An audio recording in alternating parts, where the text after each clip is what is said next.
памяти Бахтиера Худойназарова 21 апреля скончался этот замечательный человек, художник, режиссер, можно говорить как угодно, таджикский, российский, советский, международная звезда, по сути дела.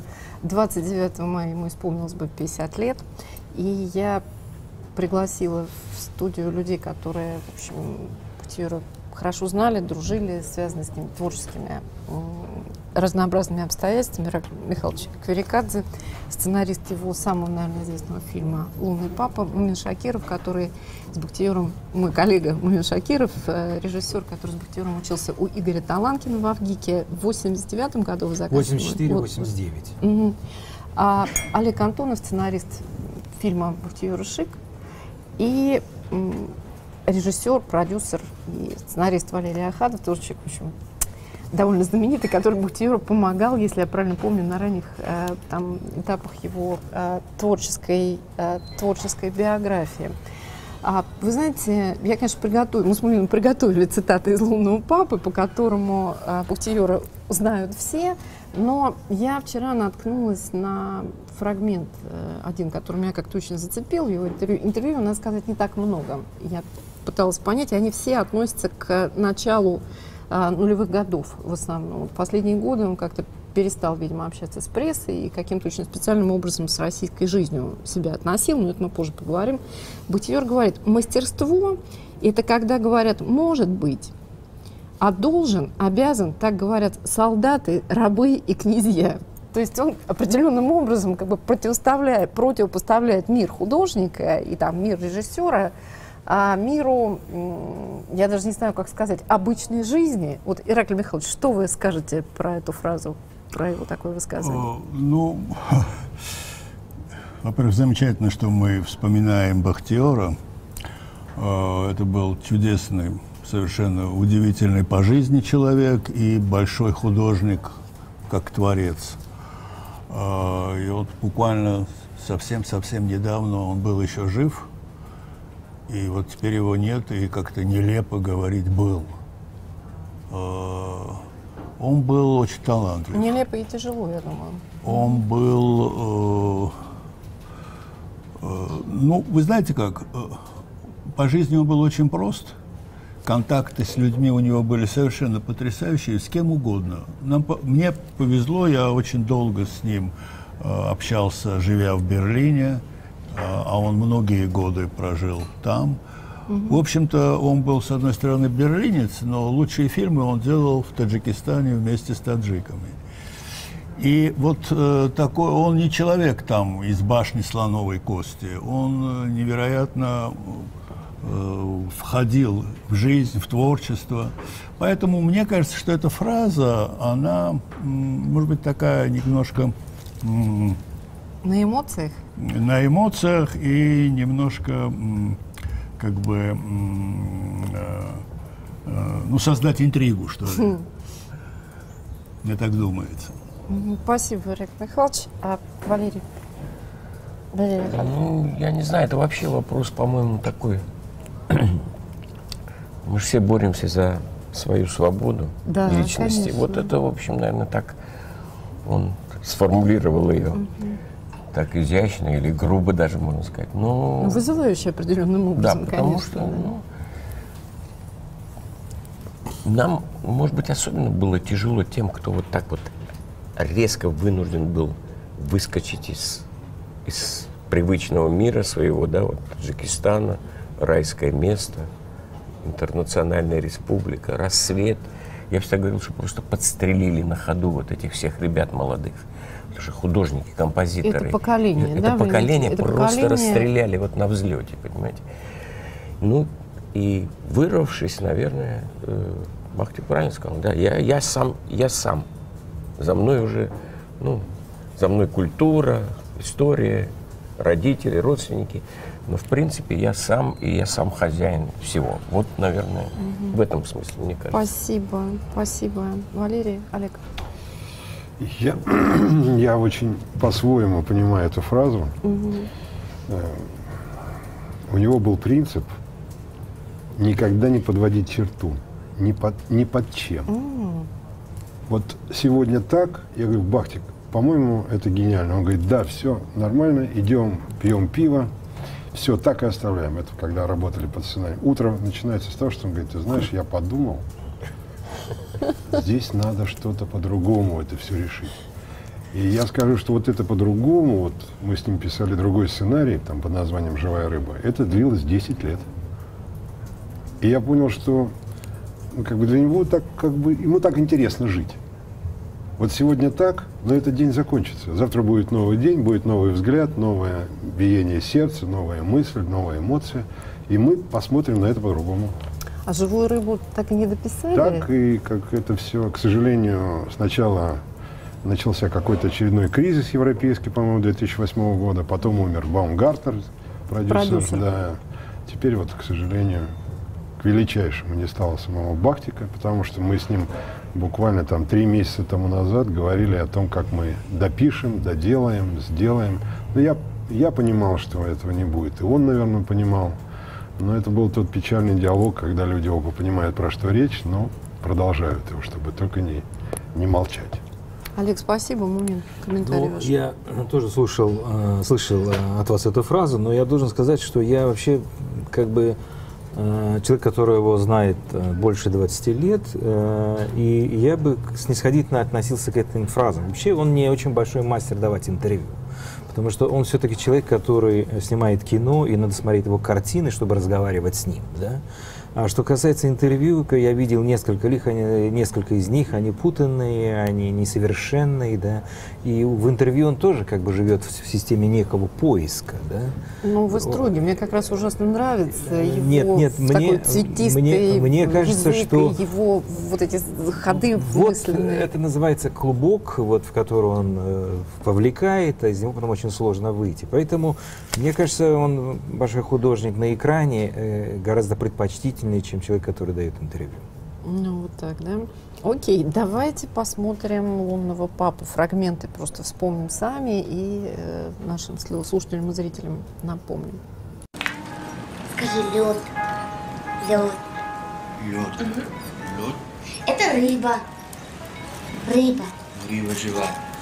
Ну что ты ему объясняешь? Тоже как маленькая. Думаешь, он понимает, что ли? Вон для него все живое. Странная вы семья Бекмурадовы, все сумасшедшие. Это уж точно. А отец ваш вчера... Сколько раз говорит тебе, не размахивай руками. Сегодня артисты приезжают, а я с тобой в бой. Ну что? Глаза закрой. Открой. Закрой.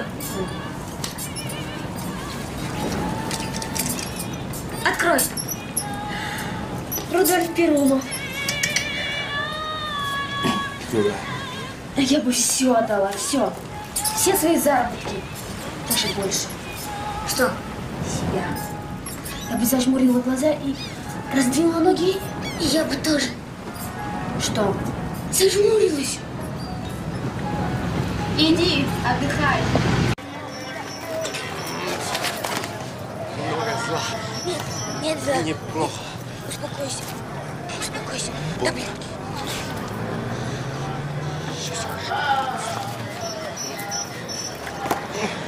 Извините. Это машина. Я машина. Ты на средин. Не, я машина. Садись. Ага. Я пассажирка.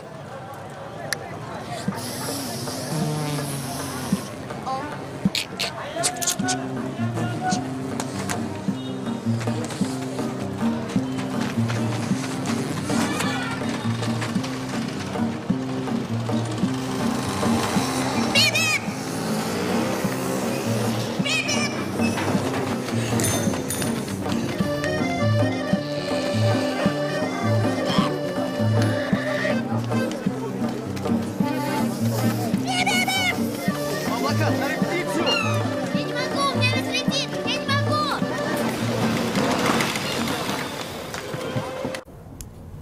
Ну, вот такой волшебный, очаровательный мир «Лунного папы». Кто видел этот фильм, хотя бы фрагмент, никогда не забудет ни это имя, ни эти кадры, ни, в общем, какую-то волшебную такую совершенно атмосферу, которая там выстроена. Давайте мы послушаем Чулпан Хаматову. Мумин Шакиров сегодня успел с ней повидаться, она на съемках, и вот она коротко говорит о том, как она работала на этом фильме.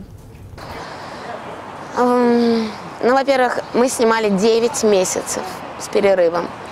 9 месяцев съемок, если вы можете себе это представить, это практически вся съемочная группа, как одна большая семья.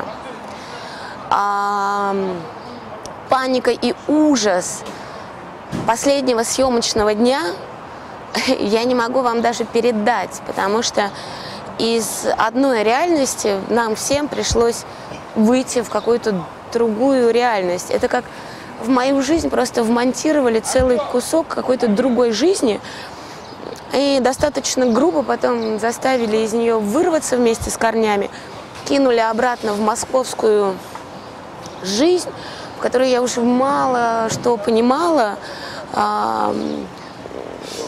У меня был на губах вот этот вот прекрасный акцент, уже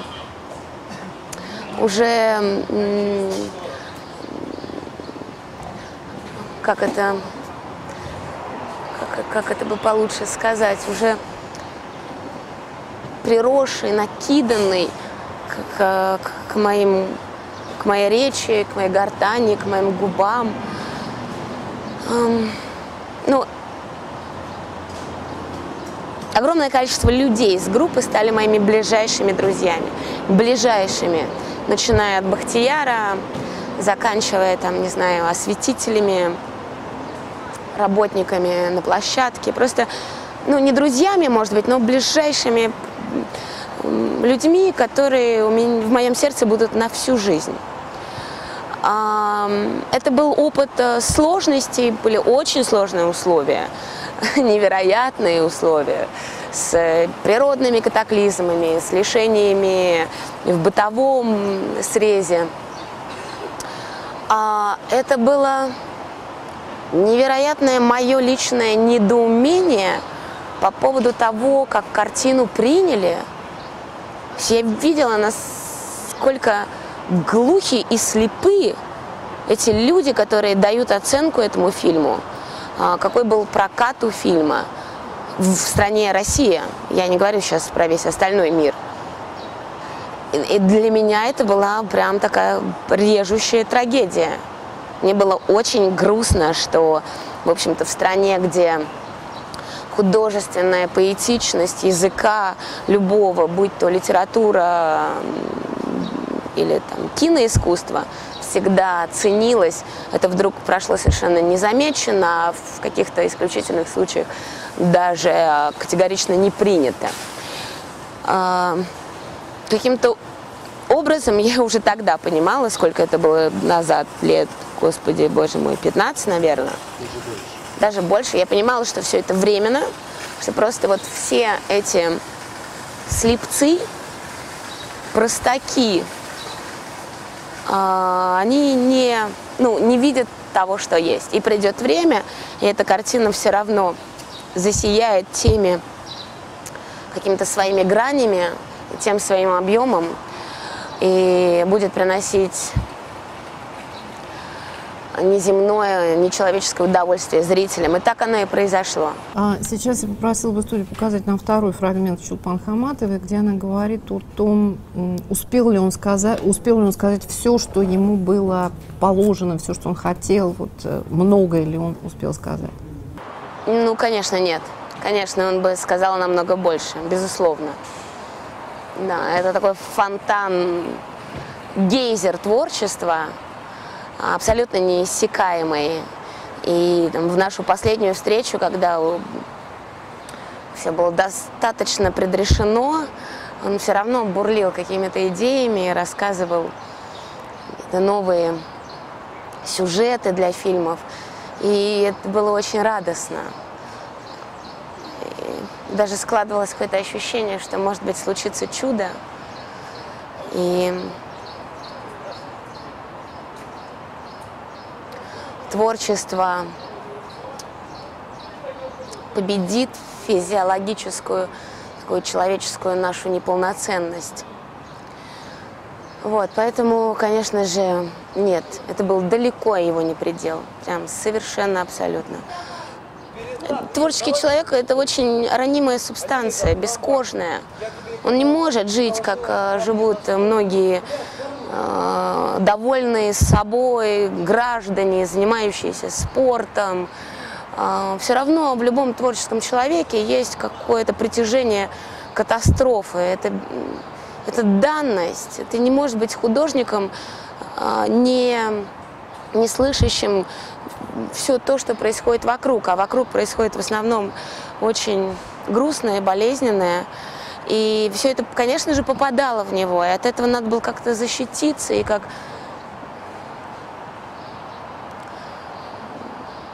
вот этот вот хрупкий душевный строй, конечно же, он рушился внутри. А чем защищаются люди?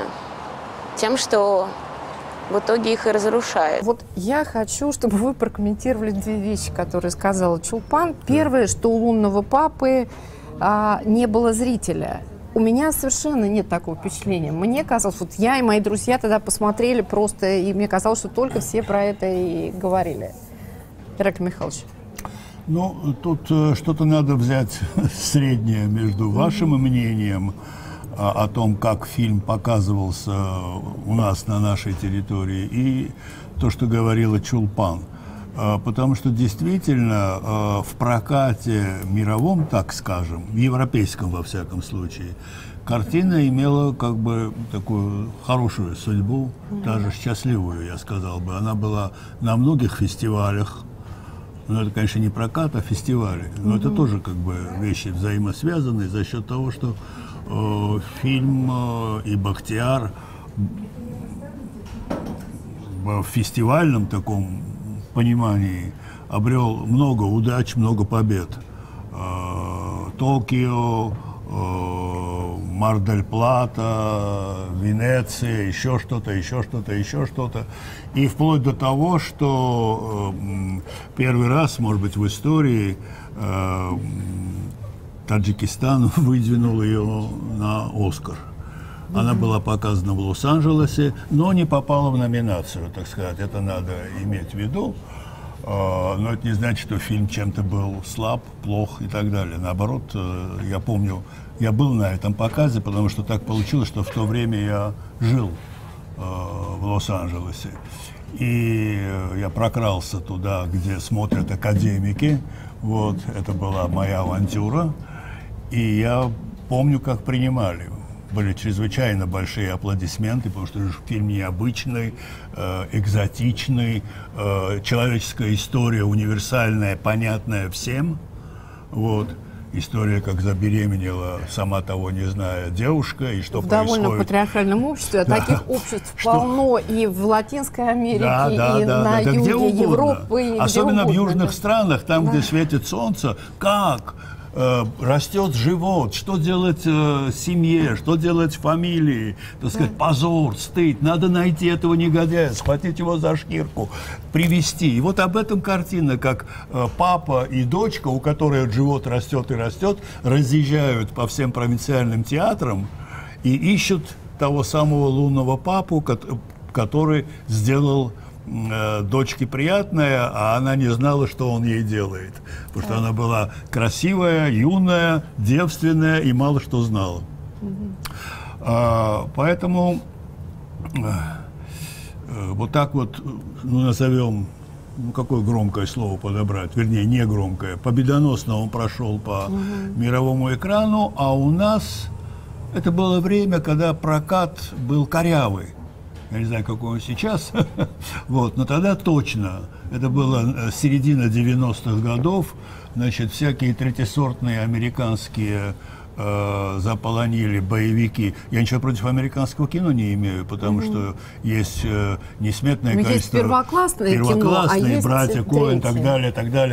так далее, да, Вуди Аллен и тот же Спилберг, но, в общем-то, дешево покупаемые, и сюда навалом таким, то прокрасться во всем в этом фильму «Лунный папа» было очень трудно, поэтому о нем писали, люди охотились посмотреть, ну вот вас иметь в виду и ваших друзей, которые знали, которые влюбились в этот фильм, и абсолютное отчуждение у того, что из чего считывается прокатное количество. Спасибо, Рак Михайлович. К этой половине стола обращаюсь. После «Лунного папы» как раз стали его с Кустурицей сравнивать, Хугеназарова. Как вы относитесь к определению «русский Кустурица»? Я понимаю, что это довольно примитивное как бы стремление классифицировать, но тем не менее. Олег, что вы думаете об этом? Ну, я, как сейчас модно говорить, троллил иногда Бахтика. Вот, когда мы с ним общались, я его называл таджикский режиссер, он очень злился. Так. Я говорил, я европейский режиссер. Я говорю, это ты в России таджикский режиссер, а здесь европейский режиссер. Ну и по поводу Кустурицы тоже. Ну, он злился, ему это не хотелось слушать. Я говорю, но с другой стороны, я говорю, что ты злишься? Ну, есть что-то там общее, есть некая общая территория эмоциональная, в которой вы там существуете вместе.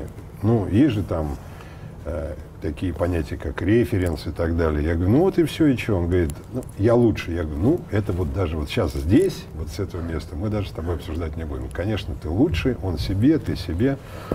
Вот, поэтому он тоже с большим юмором к этому относился и никогда не злился. Наверное, я лучше тоже с юмором было сказано.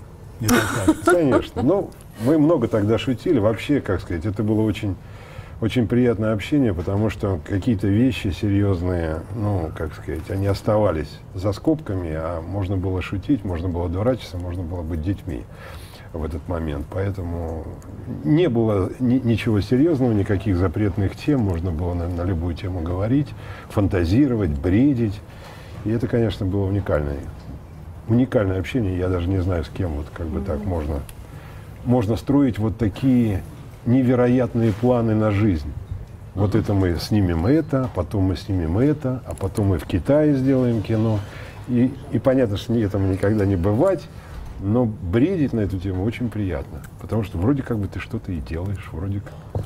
Олег, спасибо. Момент. Я просто вспомнил один эпизод по поводу того, что вы его троллили, но Бахтик, несмотря на то, что как бы трезво оценивал всегда себя, ситуацию, он ужасно любил комплименты. Вот когда его хвалили, ему безумно нравилось.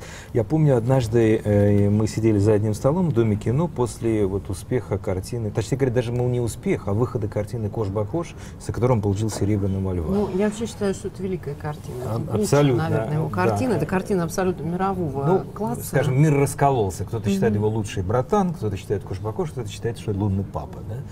Вот. И мне, например, лично нравится картина «Шик». Я считаю братан, хотя я автор «Лунного папы». Да.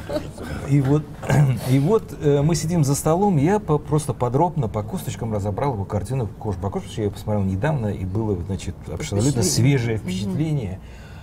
Он настолько это его впечатлило, он тоже говорит: официант, водки, пожалуйста. То есть он, значит, услышав, да, какие-то добрые слова, но я как бы не хвалил просто так, в пустоту, я конкретно говорил, что тебе удалось, потому что это был действительно для там, азиатского кино, это был шаг вперед и очень сильный, очень мощный, да, даже после «Братана». Поэтому он накрыл стол шикарный, мы хорошо посидели, выпили, и я понимал, что он очень любит, когда ему говорят какие-то вещи по существу, да, и он критику воспринимал с удовольствием. Вот. Но при этом он же был очень непредсказуемый. Непредсказуемость заключалась в том, что он мог не прийти на награждение. Я помню, да, у него был абсолютно характер. Он должен был, я помню, получить какой-то гран-при или там Нику, да, он мог просто проигнорировать. Да, он мог не прийти. То есть он был непредсказуем. Он вообще он человек, который пытался всегда понять, на мой взгляд, сколько он стоит. Вот. Он понимал, что он стоит дорого, да? Имеется в виду и материальная сторона, и, так сказать, сторона publicity, веса, творчества. Он очень боялся провала, мне кажется, и он по этому поводу очень переживал, да, и вот если где он чувствовал, где он там, его могут покритиковать и не дать какой-то приз, он мог не пойти. Это же очень нежное, он же хрустальный вообще по себе. Ну, Чулпан про это говорил. Он абсолютно хрустальная ваза, абсолютно хрустальная ваза, но комплименты любил. Мумин, спасибо. Я вот сейчас у Валерия Ахадова хочу спросить, раз уж мы заговорили о братане, или братане, я не знаю, как правильно это ударить, и о Кош-Бакош, ну, в общем, я бы хотела, чтобы вы рассказали немного вот и о первых фильмах. Вы же ему с братаном немножко помогали, я правильно понимаю? Нет, да? Что это было? Не творчески помогал. Я возвращаюсь вот к этой вашей фразе о поколении, которое подстрелено на лету. И мне кажется, что вот в Кош-Бакош это все очень хорошо видно. Судьба молодых людей, которые находятся в военном Душанбе, где по ночам стреляют и комендантский час, а у них любовь, и они не могут себе найти нигде места. И если бы вот мы сейчас давали какую-то цитату, видео, я бы дала обязательно, как парень и девушка едут в пустом троллейбусе, а за ними едут колонны танков. Они просто спасают, ни одни родители их не принимают, и они вынуждены вот скрыться в этом троллейбусе и там танцевать, и как-то себя развлекать, и, видимо, ехать всю ночь, но в мире взрослых им нет места, этот мир разрушен. И вот мне показалось, что это главная сцена, может быть, в этом фильме. Валер, продолжайте, пожалуйста, извините. Вот я сейчас пережил, рассказывать, я пережил вот этот момент, когда я увидел этот фильм. А я увидел его тоже в Магнитогорске, между прочим, тоже в эмиграции. Когда вы уже уехали в эмиграцию со своим театром. Да, с театром сидели ребята, и мы смотрели, вот я плакал, например, не потому что из-за сюжета, просто из-за того, что я не знаю, я не могу объяснить. Из-за того, что это жизнь, на этом фестивале тоже получил приз $3000, нормально по тем временам. И зал воспринял, зал, который не знал вообще, что это такое. Ну, Магнитогорск, и там война в Душанбе, да, здесь трубы, а там совсем другое. Зал эмоциональный принимал, вот, абсолютно российский провинциальный зал. Вот. С братаном было, я этим, не то что горжусь, но я рад, что я сумел вот что-то сделать, всегда для хороших людей что-то сделать. Он тоже, между прочим, ты, Фархат и эти, троих мы повезли, я повез на одно место в Авгик, к Таланкину. Да. Троих. Таланкин сказал, я беру одного. Кого? Я говорю, я не знаю. Хорошие ребята. Он говорит, я не возьму троих. Взял троих, в конце концов. Я говорю, родственников нет, никто мне взятки не давал за них. Бери кого хочешь. Короче говоря. Вот. А с братаном было так. Мне очень понравился сценарий. Я почему считаю, что это лучшее кино? Потому что вот такой фильм никто не мог снять. Кроме Баха. Потому что он этим... Там он. Это для меня самое ценное. Он хорошо знает реальность этого фильма, да? И вообще все. Вот это вот. Может, он даже там и не ездил на этом там поезде. Дело не в этом, но он знает эту жизнь. У него вообще в картинах очень много его. И всех вот его этих и комплексов, и мальчишеских жестов, да, я бы даже сказала. А просто мне удалось, поскольку у меня хорошие были отношения с центральным телевидением, это же телевизионный, полнометражный художественный фильм. А поскольку у меня с ними были действительно уже такие крепкие отношения с центральным телевидением, я сказал, я отвечаю. Они говорят, дебютант. Как дать дебютант сразу большую картину. И не прогадали. Не прогадали. Спасибо, Валерий Ахадов. Слушайте, давайте мы как раз вернемся, давайте мы увидим живого Бахтияра в фильме «Мумины». Это была дипломная работа? Это была дипломная картина «Don't Worry, Be Happy» она называется, которой я защищался. Я знал, что Бахтик, вот его все знают как режиссера, но он очень гармоничный на экране, когда он, вот я помню, мы делали мизансцены в мастерской, и вот тогда Бахтик проявил себя как актер. Он играл в своих постановках, и в чужих, и в моих. Когда мы делали Думбадзе, Надара Думбадзе, фрагменты на первом-втором курсе, тогда вот я решил его пригласить, чтобы он сыграл небольшой эпизод, потому что на большую роль это была, у меня был другой герой, но он тут поддержал, можно сказать. А это да, ну, два слова про фильм. История о чем? Это история музыканта, который как раз вот был потерян во времени. Вообще эту картину я сделал под впечатлением «Жил певчий дрозд». Понятно. То есть мне хотелось рассказать о человеке, который вот делает добро, но сам не понимает, вот, как он это делает, и не может вообще определить для себя систему координат, в которой он живет. Я даже показывал ее Атария Селиани. А вот, что сказал Атар? Ну, Атария Селиани снисходительно посмотрел, сказал, что ну, неплохо, и перешел на другую тему. Вот, но все равно я ее показал в Риге на фестивале «Арсенал». А Бахтик вот в эпизоде он сыграл такого музыканта, который приобретает и перепродает аппаратуру. Угу. Студия, покажите нам, пожалуйста. Да вот она все дверью хлопает. А сегодня еще и сервиз разбила. А, обычные дела. Чепуха. А вчера я у себя в ботинке нашел большой гвоздь. Это уже серьезно. Назар, привет, как дела? О, салом. Жду вас. Как, ничего? Привет.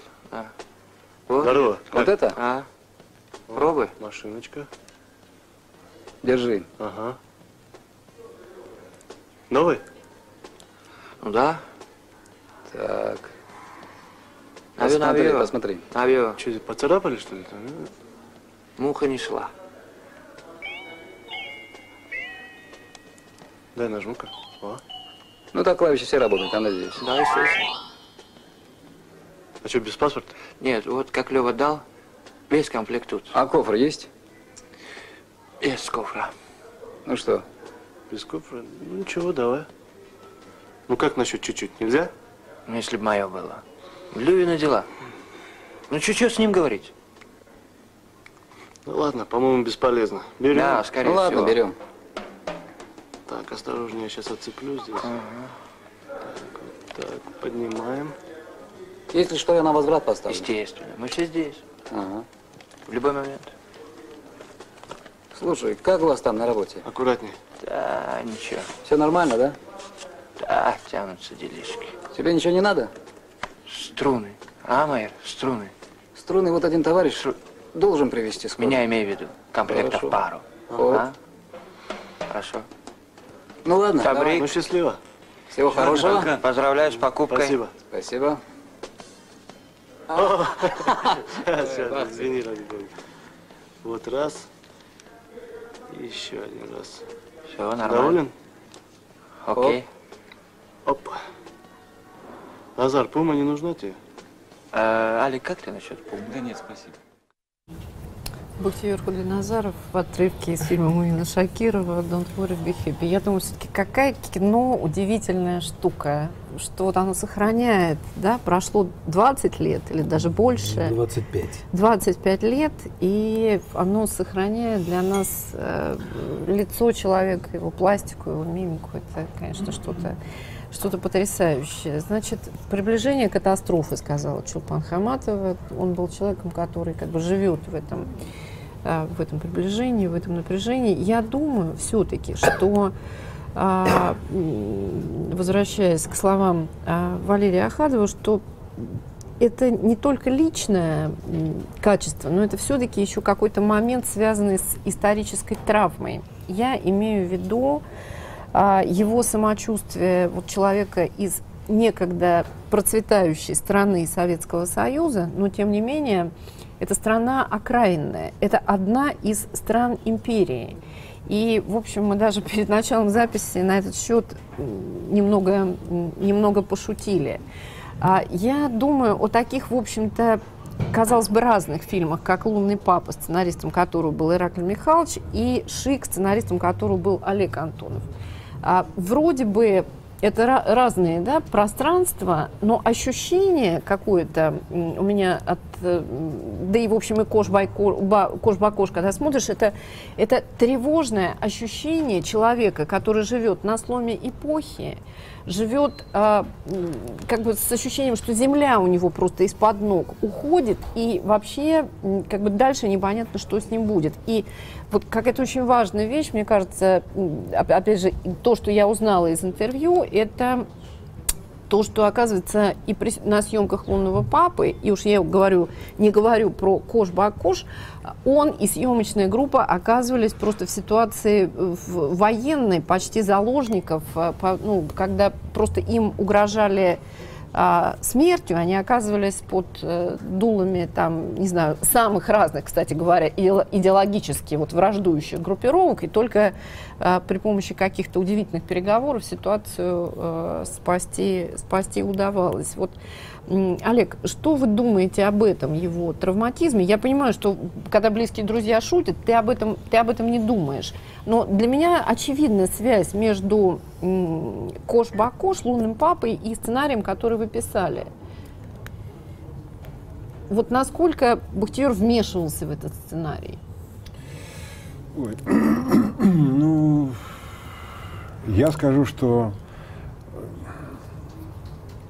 Опять же, продолжая, мне кажется, я понимаю вот это интервью, точнее не интервью, а эту цитату, которую вы привели в начале, да, может быть. Может быть. Он все время жил с этим «может быть». Он все время не понимал, что как бы правильно он делает, неправильно, то он делает, не то он делает.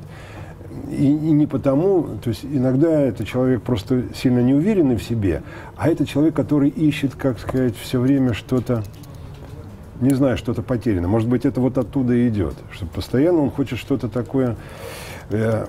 Мы оговорили сценарий, там, то, сё, 5-10, все, приехали, они начали снимать, я приехал на съемки, я смотрю... в Ялте снимали? Да, это в Ялте снимали. И я смотрю и понимаю, что он снимает совсем другую историю. Совсем другую историю. И кончилось тем, что мы с ним поругались очень крепко, я уехал со съемок, и мы год не общались. Год просто. Потому что я говорю: Бахтик, а почему? Он говорит: ну вот я так чувствую, я так. Я говорю: ну как ты так можешь чувствовать? Вот есть сценарий, вот есть продюсер, вот есть актеры. Почему они говорят другой текст? Почему происходят другие события в фильме? Как? Он говорит: ну, понимаешь, я так... Он говорит: зато они живые, говорит он. Я говорю: ну понятно, вот это аргумент. Ну и в результате он снимал, и он запутался. Он просто запутался. Потому что мне позвонил, продюсер Рубен Деждищан и говорит, что вот такое дело, он не знает, чем закончить фильм. Он наснимал до такой степени, что он говорит, он придумал какие-то краны, какие-то воздушные шары, и говорит: по-моему, он сошел с ума, надо что-то делать. Давай. Я говорю: ну, можно посмотреть хотя бы, что он там наснимал? Он мне дал материал посмотреть. И я увидел, как это можно легко и просто, мне казалось, решить. Но опять же, это не было придумано мною. Это было просто, я увидел это в том, что он снял, но он это просто пропустил. Он не знал, чем закончить, а финал, собственно говоря, был уже вот он. Поэтому я говорю, у него все на живую нитку.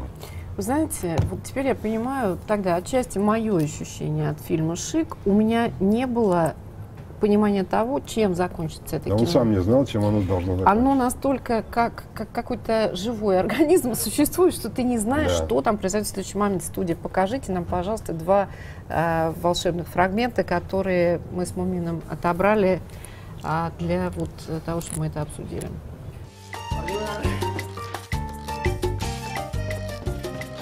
Ну-ка. Стырь, это я! Не, уже не ты. Вылазь ты! Осторожно. Стоять!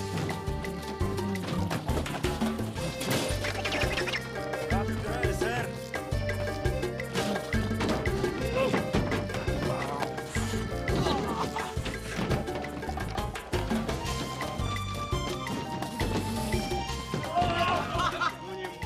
Ну, молодца. Шайтан. Гусар. Ну и мой, покажи, что умеешь. Резкие движения не надо делать, пожалуйста. Оп, садись, не надо, не надо. Давай, подходи, подвигайся. Подвигайся, не подвигайся. Ну, гусар, готов. Ой, и головка, и ручка.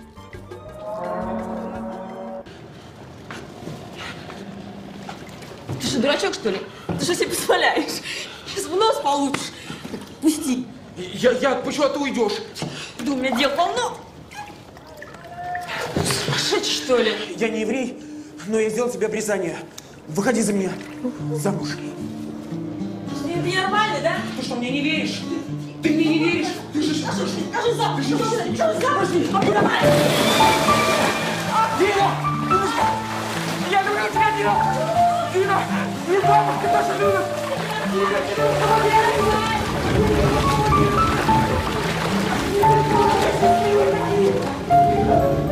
Были два таких романтических момента из фильма. Мы напомним, что там парни молодые и бедные копят деньги, там какими-то полукриминальными делами добывают себе деньги и покупают себе костюм Гуччи. И вот он у них 1 на 3, и они носят его по очереди, и у каждого происходит какая-то семейная драма, любовная история или что-то, что абсолютно как-то вот меняет их жизнь, сюжет. И вот этот герой последний, немой, который идет вроде бы свататься к девушке, все вот-вот все должно закончиться хорошо, но все заканчивается абсолютной катастрофой, трагедией. И это я опять к вопросу о духе времени, о том, что время дышало, кажется, вот этим предчувствием катастрофы. Олег, ну вы в результате, когда фильм уже собрали, вы довольны остались результатом? Ну, сейчас, конечно, я доволен,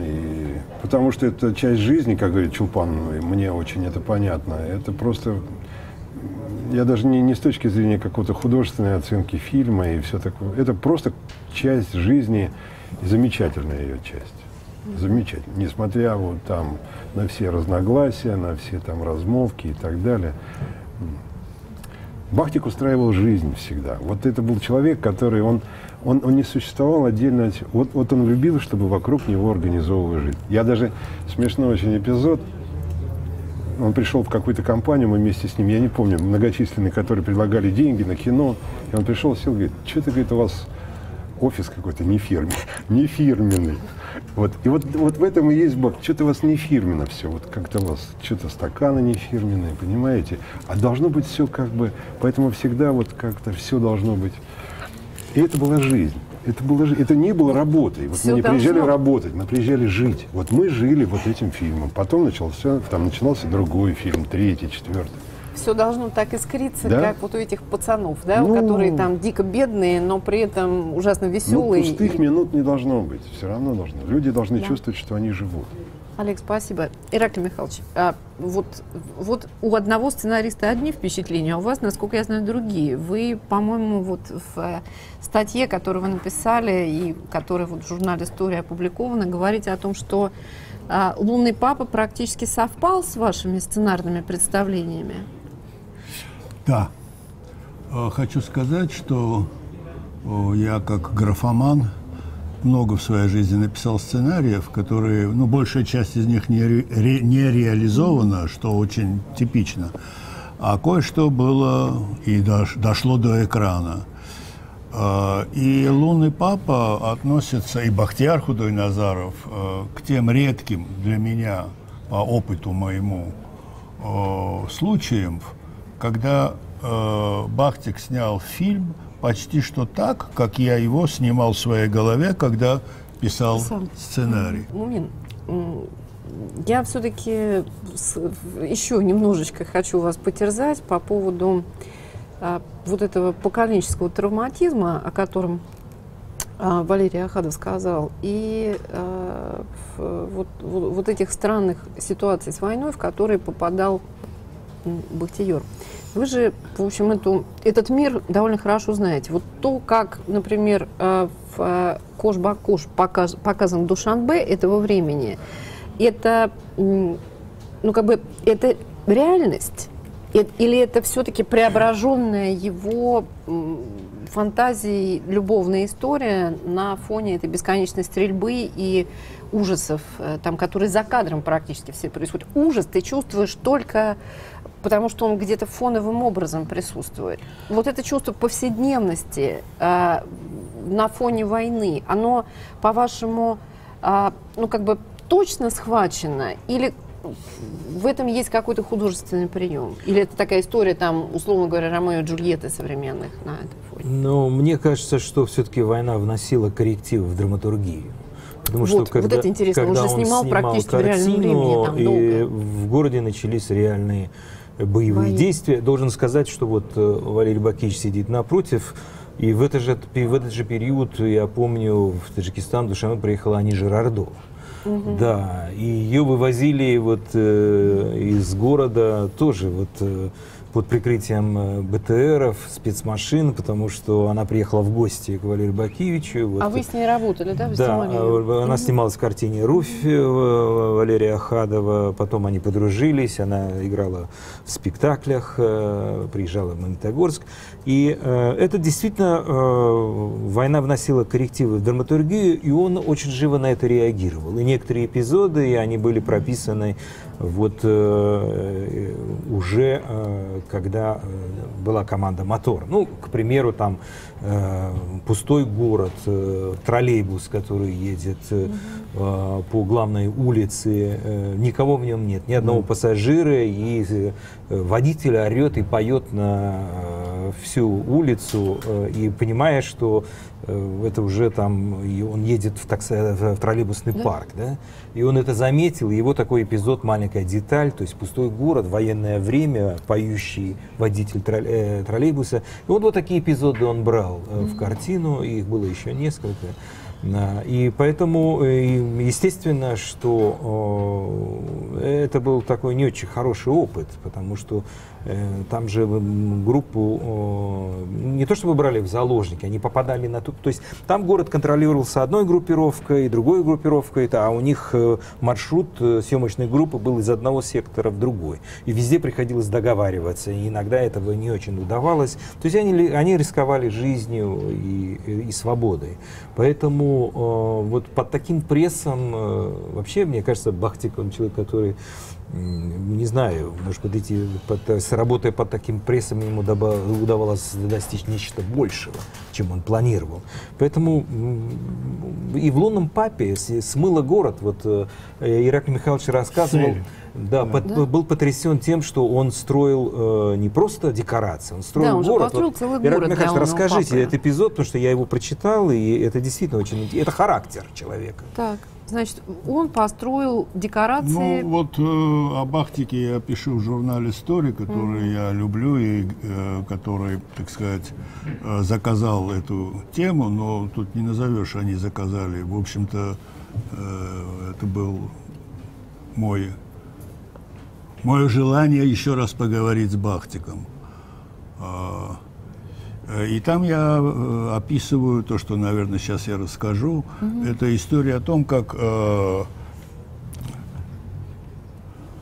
Баумгартнер, продюсер, съемочная группа, художники, значит, ищут натуру, где же будет сниматься этот фильм. Нужен маленький провинциальный городок. Но, казалось бы, не очень большая проблема найти провинциальный городок в Таджикистане. Не этот, так этот, если не этот, так тот. Бахтик тут же сказал: стоп, мы построим сами город. И для чего он так решил? Потому что он нашел очень красивую фактуру водохранилища, оно как озеро. И в фильме вот эта тема воды, которой не было в сценарии, обрело невероятный такой поэтический размах.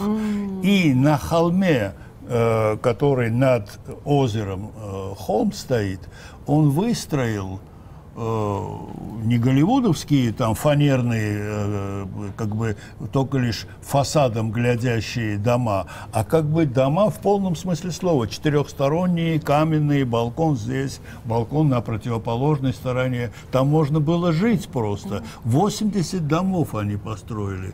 Баумгартнер вначале вопил, кричал: как так? Что за деньги? Зачем это? Вы что, с ума сошли? Построили город. Это не входило в мои планы. Но когда он узнал, что это надо иметь еще в виду время.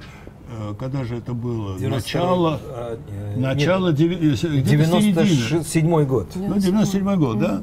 Значит, слесарь, я не знаю, каменщик, столяр и так далее, $1 брали за рабочий день, с утра до ночи. Конечно. И когда Баумгартнер быстро-быстро посчитал, что это копейки, ему обойдется построить город, он так радовался этому. Боже, мы город строим. 80 домов они построили. Я думаю, это такое, конечно, развлечение При этом, для взрослых мужиков, вот то, что сейчас, то, что мы смотрели, да, в «Лунного папу», там пробег этой самой Чулпан Хаматовой и вот этого теперь уже всемирно известного немецкого актера. Напомните. Морис Блаптрой, да, действительно, теперь он голливудовская звезда. Значит, тут он играл таджика, значит, при этом полусумасшедшего. И вот когда они так в обнимку, брат и сестра, мчатся по этому городу, мы видим весь этот город. И вот тогда понятная идея Бахтияра, почему ему не фанерные нужны были эти самые дома, только с одной стороны, а сзади подпорки. А он всю эту фактуру абсолютно ожил. Там был маяк, если вы помните, фантастический же. Все было настоящее. Там аэропорт построил, где можно было садиться маленьким самолетом кукурузник. То есть он страдал такой гигантоманией совершенно. Нет, для дела, для кино... Почему ты мотаешь головой? Скажи, почему нет? Я не согласен. 80 домов. Он с реальностью вообще был в конфликте вот с абсолютной вот такой реальностью документальной. Так. Знаешь как, у меня теория моя внутренняя, что режиссер — это как субъективный идеалист. Мир — это комплекс его ощущений. Вот Бахтик полностью этому отвечал. Я в финале хочу фрагмент из интервью Чулпан Хаматовой Мумину показать о творческом почерке Бахтияра Худойназарова. Вот мы много говорили, мы пытались создать его, так сказать, вербализовать его портрет как художника. Вот давайте в финале послушаем, что Чулпан об этом думает. Я думаю, что проблема в том, что очень его фильмы нельзя рассматривать бегло. Там столько пластов и столько глубин, и столько смыслов, что это требует, и уже не говоря о плотности кадра. Я, честно говоря, ни у одного режиссера не работала, у которого бы там на 15-20 плане тоже шла какая-то жизнь, подчиненная смыслу сюжета. Поэтому я уверена, что Бахтияр владеет этим, и его категорически нельзя... И с первого раза его фильмы смотреть бессмысленно. То есть это будет некая такая эмоциональная реакция. Вы почувствуете вкус, звук. В этом тоже есть безусловное обаяние. Но если вы по-настоящему хотите его понять как режиссера, нужно смотреть 5 раз. Только тогда вы сможете увидеть все детали, имеющиеся в кадре. Я просто это говорю, потому что я сама в который раз пересматривала фильм, в котором я снималась сама, и вдруг обнаруживала такие нюансы, которые я не видела, смотрев до этого там, много раз на премьерах, потом еще сколько-то раз с друзьями. И это, конечно, удивительно. Чулпан Хаматова о творце, художнике, о режиссере Бахтияре Худойназарове, которому 29 мая могло бы исполниться 50 лет. Памяти Бахтияра была посвящена наша программа. За нашим столом Ираклий Михайлович Кверикадзе, Мумин Шакиров, Олег Антонов и Валерий Ахадов. Режиссеры, сценаристы, близкие друзья Бахтиера Худиназарова. Вела программу Елена Фанайлова.